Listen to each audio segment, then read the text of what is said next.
तो आप फंस गए ना। आप अपने पहले बेसिक नीड को समझो कि आपका नीड क्या है, उसे कौन सा डिवाइस फुलफिल करेगा। पोको F7 करेगा, नोट 5 करेगा, या iQOO करेगा, या कोई और डिवाइस करेगा। उसके बाद उस डिवाइस के बारे में रिसर्च करना चालू करो और फिर जाके उसे परचेज करो। इस वीडियो को मिस मत करना, क्योंकि यहाँ पे मैं आपको पोको F7 के कुछ ऐसे डाउन साइड बताने लो, यानी कमियाँ बताने लो, जो कि आपको काफ़ी ज़्यादा हेल्प करेगा इसे बाई करने से रिलेटेड, कि इसे बाई करना चाहिए या फिर इग्नोर करना चाहिए। और कुछ एडवांस पॉइंट भी मैं आपको बताऊंगा जो कि आपके डेली लाइफ में बहुत ज़्यादा काम आएंगे।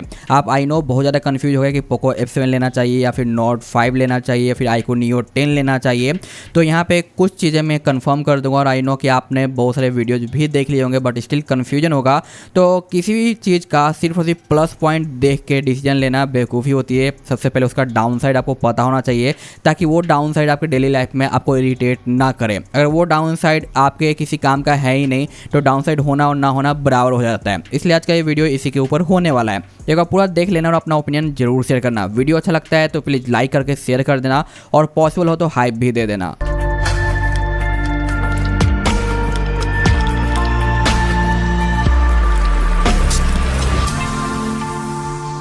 अभी तक पोको F7 का प्राइस रिवील नहीं हुआ है कि कितने एग्जिट प्राइस पे ये सेल में आने वाला है, और अभी बैक टू बैक बहुत सारे सेल आएंगे। तो जैसे ही प्राइस रिवील होगा मैं आपको एक और वीडियो प्रोवाइड करूंगा। बट अभी यहाँ पे हम इसके डाउन साइड और कुछ प्लस पॉइंट के बारे में बात करने वाले हैं, ठीक है। तो जब भी हम कोई भी फ़ोन को पिक करते हैं, पिक करने के बाद सबसे पहले उसका जो डिज़ाइन है ना, वो हमारे हाथ के ऊपर और हमारे बॉडी के ऊपर एक अच्छा सा फील और इम्पैक्ट डालता है। अगर डिज़ाइन अच्छा है, प्रीमियम वाला है, तो आपका जो फील है वो काफ़ी अच्छा रहेगा, और फ़ोन को यूज़ करने का जो मज़ा आता है वो थोड़ा अलग लेवल का होता है। लेकिन वहीं पर अगर डिज़ाइन नॉर्मल सा है तो कुछ अच्छा सा फील नहीं आता। तो उस केस में पोको है जो हमारा बाजी मार के जाता है, क्योंकि यहाँ पे आपको ग्लास बैक देखने को मिलता है, मेटल फ्रेम मिलता है, और डिज़ाइन तो भाई बिल्कुल ही ऐसा फील होता है कि जैसे कि आपने हाथ में आईफोन पकड़ रखा है। तो यहाँ पे डिज़ाइन के मामले में कोई भी 1% की भी कमी देखने को नहीं मिलती, और ये पर्सनली भाई महंगे से महंगे फ़ोन को टक्कर देता है डिज़ाइन के मामले में, जो कि इसका सबसे बड़ा प्लस पॉइंट है। दूसरा सबसे बड़ा प्लस पॉइंट इसका निकल के आता है वो है इसका बैटरी। जी हाँ, यहाँ पे सबसे लार्जेस्ट बैटरी दिया गया है 7550 mAh का इंडियन यूनिट के अंदर, जिसकी वजह से आपको बैकअप काफ़ी ज़्यादा मिलता है। बट अभी कमेंट करने से पहले पूरा वीडियो देख लो, ठीक है। तो यहाँ पे आपको लार्जर बैटरी दिया गया है, जो कि आपके डेली टास्क को अच्छे से हैंडल करेगा और आपको काफ़ी अच्छा खासा बैकअप भी देगा। ये इसके दो बड़े पॉइंट है। इसके बाद जो यहाँ पे प्रोसेसर यूज किया गया है ना, इसकी वजह से यहाँ पे जो इसका रिजल्ट निकल के आता है परफॉर्मेंस का, वो बिल्कुल ही नेक्स्ट लेवल का है, और हमारा स्नैपड्रैगन 8s Gen 4 यहाँ पे यूज किया गया है, जिसकी वजह से जो रिजल्ट है ना परफॉर्मेंस के, वो नेक्स्ट लेवल के होते हैं। और ये चीज़ आपको गेमिंग के अंदर भी जो पर्सनली फील होती है, और आपको यहाँ पे काफ़ी ज़्यादा है जो अच्छा देखने को मिल जाता है रिजल्ट वगैरह, जो कि आप यहाँ पे जो देख पा रहे हो। जो कि इस टाइप के जितने भी फ़ोन है सभी में सेम प्रोसेसर करीब करीब है, और सभी में सिमिलर रिजल्ट भी आता है। तो यहाँ पे भी आपको कोई भी कमी नहीं मिलता है परफॉर्मेंस से रिलेटेड। अनदर यहाँ पे बिगर बैटरी दिया गया है, तो इसे अच्छे से यूटिलाइज करने के लिए आपको रिवर्स वायर चार्जिंग भी देखने को मिल जाता है, जिससे इमरजेंसी में इन केस आपके पास कोई सेकंड फ़ोन है जिससे आपको इमरजेंसी कॉल करना है, बट उसकी बैटरी डेड हो गई है, तो वायर कनेक्ट करके उस फोन को चार्ज कर सकते हो एज अ पावर बैंक। और यहाँ पे चार्जिंग स्पीड भी आपको 22.5 वाट वगैरह देखने को मिल जाता है, जो कि काफ़ी ज़्यादा फास्ट है। एक नॉर्मल बेसिक फ़ोन के हिसाब से चार्जिंग स्पीड आपको देखने को मिलती है, जो कि इसे और भी ज़्यादा यूनिक बनाता है, और इमरजेंसी के टाइम पे ये आपका लाइव सेवर वाला फीचर्स हो सकता है। अनदर यहाँ पे एडवांटेज है कि IP69 का आपको रेटिंग मिल जाता है, तो पानी वानी में ये जाता भी है तो आपको कोई दिक्कत नहीं आती, और ये चीज़ मुझे काफ़ी ज़्यादा सही लगा। साथ साथ यहाँ पे जो आपको डिस्प्ले मिलता है वो है 1.5 के रेजोल्यूशन वाला, जिसकी वजह से यहाँ पे डिस्प्ले की जो शार्पनेस है, जो क्वालिटी है, वो काफ़ी ज़्यादा क्रिस्टल क्लियर रहती है, और आपको डिस्प्ले से रिलेटेड कोई भी शिकायत नहीं होने वाली। साथ साथ 120 हर्ट्ज को ये सपोर्ट करता है, और अनदर यहाँ पे एक और ऑप्शन भी मिलता है, जिसकी हेल्प से आप उन एप्लीकेशन को भी 120 हर्ट्ज में स्विच कर सकते हो जो कि नॉर्मली आपके काम नहीं करते हैं। तो ये भी आपको एक एक्स्ट्रा एडवांस फीचर्स मिलता है, जिसकी वजह से आपको UI और भी ज़्यादा स्मूथ फील कराता है। बट ये आपकी पर्सनली चॉइस हो सकती है कि आपको हाइपरओएस पसंद है, या फिर फन टच है, या कलर OS है, या फिर वन UI वगैरह है, तो उसके हिसाब से अपनी अपनी चॉइस होगी। लेकिन हाँ, UI रियल में आपको काफ़ी ज़्यादा स्मूथ देखने को मिलता है, और इससे रिलेटेड आपको ज़्यादा कंप्लेन नहीं होगी अगर आपने हाइपरओएस वगैरह को पहले से यूज कर रखा है तो। बट जाहिर सी बात है बहुत सारे लोगों के लिए ये शायद पसंद वाली चीज़ नहीं हो सकती है। ये थे कुछ इसके बड़े से बिग पॉइंट जो कि हमें की फीचर्स देखने को मिल जाता है। अब बात करते हैं इसके डाउन साइड की, ठीक है। तो पहला डाउन साइड की अगर हम यहाँ पे बात करते हैं तो वो है इसका कैमरा। जी हाँ, कैमरे का जो पावर और जो लेंस वगैरह दिया गया है वो काफ़ी अच्छा खासा है, बट कैमरे की ऑप्टिमाइजेशन उतनी अच्छी हमें देखने को नहीं मिलती है, जिसकी वजह से यहाँ पे जो इमेज क्वालिटी है वो आपको अच्छा देखने को नहीं मिलता है।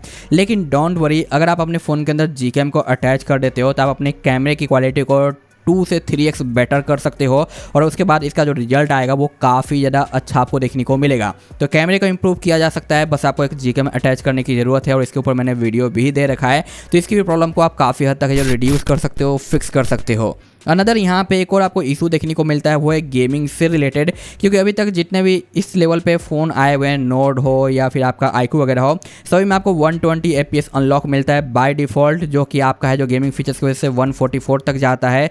लेकिन यहाँ पे बाय डिफ़ॉल्ट आपको अभी तक 90 FPS ही अनलॉक मिलता है। तो इसके लिए आपको वेट करना पड़ेगा, आगे चल के कोई OT अपडेट आएगा तो 120 FPS अनलॉक हो जाएगा, जैसे कि लास्ट टाइम हमें पोको के F6 डिवाइस में देखने को मिला था 120 FPS अनलॉक, जो कि स्टार्टिंग में नहीं था। लेकिन इसमें कितना टाइम लगेगा ये तो भाई अभी तक कोई फिक्स और सियोरिटी नहीं है, लेकिन आपको बाय डिफ़ॉल्ट 90 FPS अनलॉक मिलता है और 90 FPS पे गेमिंग एक्सपीरियंस आपका काफ़ी ज़्यादा अच्छा रहने वाला है। बाकी कुछ लोगों का कहना है डाउन साइड इस फ़ोन का वेट, क्योंकि अगर गेमर्स हो तो आप अगर लॉन्ग टाइम तक गेम प्ले वगैरह करते हो इस तरीके से तो आपको थोड़ा भारी फील हो सकता है, लेकिन ये हर किसी की अपनी अपनी पर्सनल चॉइस होती है। मुझे तो भाई रियली में पसंद आता है, जब तक कि फ़ोन के अंदर वेट ना हो, थोड़ा बहुत फील ही नहीं होता कि मैं कोई ढंग का फ़ोन ले रखा हूँ। यहाँ पे मेरा पोको F6 है, इसे अगर मैं हाथ में लेता हूँ तो मुझे जरा सा भी फील नहीं होता कि मैंने कोई ढंग का एक फ़ोन ले रखा है, जबकि यहाँ पे लेने के बाद इसके डिज़ाइन और वेट की वजह से लगता है कि हाँ भाई एक प्रीमियम वाली चीज़ मैंने हाथ में पिक कर रखी है। तो ये अपनी अपनी चॉइस हो सकती है और हाँ जाहिर सी बात है लॉन्ग यूजेज पे आपको मे भी ये भारी ज़्यादा लगने लग जाएगा अगर आप बहुत ज़्यादा जो गेम प्ले वगैरह करते हो, तो वैसे केस में हाँ समझ सकता हूँ कि आपको हैवी फील कराएगा।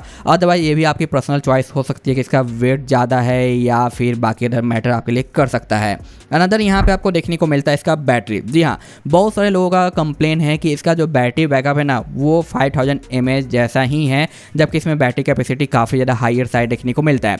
बट ये जो लेटेस्ट अपडेट अभी हमें देखने को मिला है 2.2, इसकी वजह से इसका जो रिजल्ट है वो काफ़ी हद तक इम्प्रूव हुआ है, बेटर परफॉर्मेंस, बेटर कैमरा और यहाँ पे बैकअप भी देखने को मिला है। और यहाँ पे भाई ये टोटली डिपेंड करता है यूजर टू यूजर, क्योंकि बहुत सारे यूजर्स को यहाँ पे बहुत अच्छा खासा है जो स्क्रीन ऑन टाइम मिलता है, बैकअप मिल जाता है, वहीं पे कुछ लोगों को बैकअप बहुत कम देखने को मिलता है। तो बैटरी बैकअप हर एक यूजर्स का डिफरेंट हो सकता है सिनेरियो के हिसाब से, लेकिन यहाँ पे ऐसा नहीं है कि आपको बैकअप ही नहीं मिलेगा। आप कितना भी कुछ करोगे आपका 1 डे का तो बैकअप निकाल के देने वाला है, तो ज़्यादा शिकायत नहीं रहेगी। लेकिन हाँ वहीं पर आप कंपेयर करने जाते हो किसी और फ़ोन से, तो कोई भी फ़ोन के साथ कंपेयर करोगे तो कोई एक फ़ोन विन होगा तो एक फ़ोन शायद सेकंड आएगा, तो वो सिचुएशन यहाँ पे हो सकती है। लेकिन हाँ आपको निराशा नहीं होगी कि यार बैटरी बहुत ही बेकार चल रहा है, नहीं, लेकिन आप कंपेयर करने जाओगे तो ऐसे में आपको लग सकता है कि इसका बैकअप कम चल रहा है और इसके कुछ बेसिक से रीजन भी है। पहला रीजन कि यहाँ पे आपको 1.5K का डिस्प्ले देखने को मिलता है, जो कि बैटरी को थोड़ा ज़्यादा कंज्यूम करता है बाकी अदर डिवाइस के कंपैरिजन में, क्योंकि यहाँ पे 1.5K का रेजोल्यूशन वाला डिस्प्ले देखने को नहीं मिलता।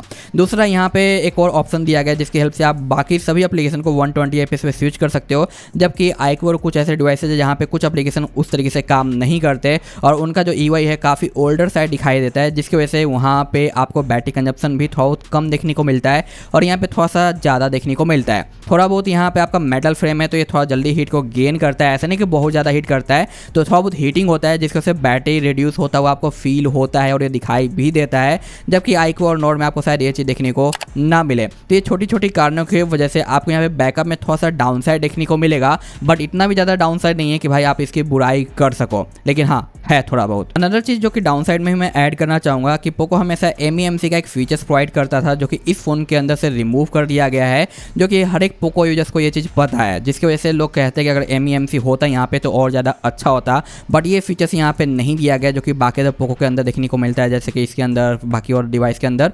तो इसे भी मैंने डाउन साइड में ही रखा है, रहता तो बेटर होता, बट चलो फीचर्स ही नहीं दिया गया है। तो ये थे इसके कुछ बेसिक से डाउन साइड। अब रही बात इसका कुछ एडवांटेज। जी हाँ, मैंने आपको इसे कुछ की फीचर्स बताया, उसका डाउन साइड बताया, अब कुछ एडवांटेज मैं आपको यहाँ पे बताता हूँ। पहला एडवांटेज आपको यहाँ पे ये देखने को मिल जाता है कि ये एक स्नैपड्रैगन वाला डिवाइस है, जिसके वजह से पॉसिबल हो पाता है इसका बूट लोडर अनलॉक करना। तो अगर आप एक गेमर्स हो तो मोस्टली गेमर्स को मैं ये देखता हूँ कि अपने फ़ोन को डिवाइस को रूट करते हैं ताकि बहुत सारे मॉडिफिकेशन कर पाएँ, कुछ हैकिंग वगैरह लगा सके और बहुत सारी चीज़ें कर पाएँ। तो उसके लिए one of the best option होगा, क्योंकि ना ही आपको नॉड में ये फैसिलिटी मिल पाएगी और ना ही आपको आईक्यू में देखने को मिलेगी, जबकि यहाँ पर ये चीज़ आपको देखने को मिलती है। तो आप अपने पोको के इस डिवाइस को इजीली जो बूट लोडर अनलॉक कर पाओगे। हाँ, रूल थोड़ा टफ हो गया है, लेकिन हाँ अनलॉक हो जाता है।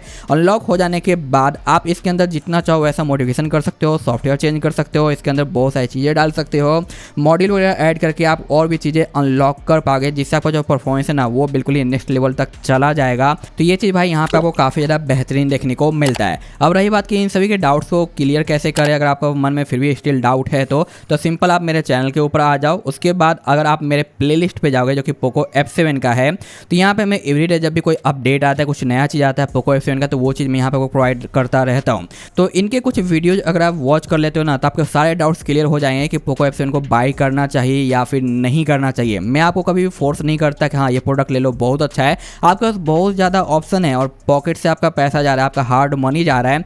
तो आप जब भी कोई डिवाइस पिक करो तो ऐसा डिवाइस पिक करो कि बाद में रिग्रेट ना हो, क्योंकि बहुत से लोग सिर्फ हाइप को देख के फ़ोन को तो बाई कर लेते हैं, लेकिन पता चलता है यार फ़ोन तो बाई कर लिया, लेकिन जो हाइप की वजह से मैंने फ़ोन बाई किया था वो हाइप मेरे किसी काम का है ही नहीं। जैसे कि आपको कैमरा बहुत अच्छा चाहिए, लेकिन आपने हाइप की वजह से कोई और फ़ोन बाई किया और उसका कैमरा ही अच्छा नहीं है, तो आप फंस गए ना। और जैसे कि आपको सिर्फ गेमिंग करनी है, आपको ज़्यादा कैमरे से मतलब नहीं रहता, तो आप कैमरे वाला फ़ोन ले लेते हो और वहाँ पे गेमिंग आपकी अच्छी नहीं होगी, तो फिर भी आप वहाँ पे फंस जाओगे। तो ऐसी ऐसी चीज़ों पे आप मत जाना जो कि आपके डेली लाइफ में यूज आ ही नहीं रहा है। तो आप अपने पहले बेसिक नीड को समझो कि आपका नीड क्या है, उसे कौन सा डिवाइस फुलफिल करेगा। पोको F7 करेगा, नोट 5 करेगा, या iQOO करेगा, या कोई और डिवाइस करेगा।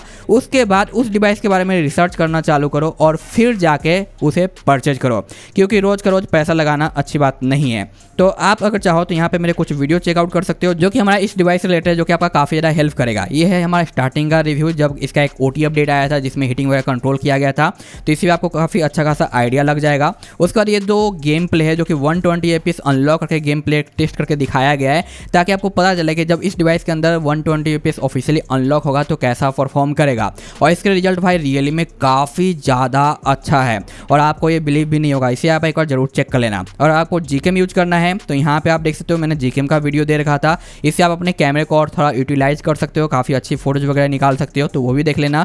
बाकी यहाँ पे डिस्प्ले टेस्ट वगैरह है, उसे आप चाहो तो इग्नोर भी कर सकते हो।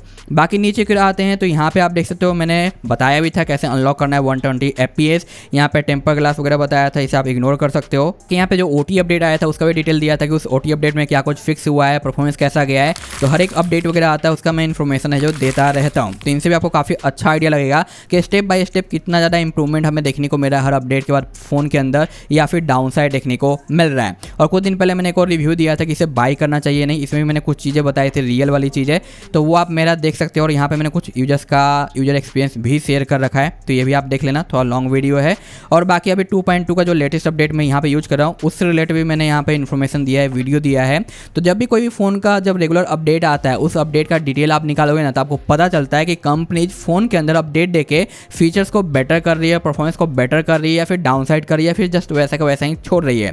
तो इससे भी आपको एक अच्छा खासा आइडिया लगेगा और डिसाइड करने में आपकी हेल्प होगी कि हाँ जो फ़ोन आप सर्च कर रहे हो, जिसके बारे में डिटेल निकाल रहे हो, वो आपकी चीज़ों को फुलफिल कर रहा है या नहीं, बाई करना चाहिए या फिर नहीं। तो आई होप कि इस वीडियो से आपको हेल्प जरूर हुआ होगा, आपके सर्चिंग रिजल्ट में कुछ तो प्लस पॉइंट ऐड हुआ होगा, जहाँ पे मैंने आपको इसका डाउन साइड और साथ साथ प्लस पॉइंट और एडवांटेज भी बताया है।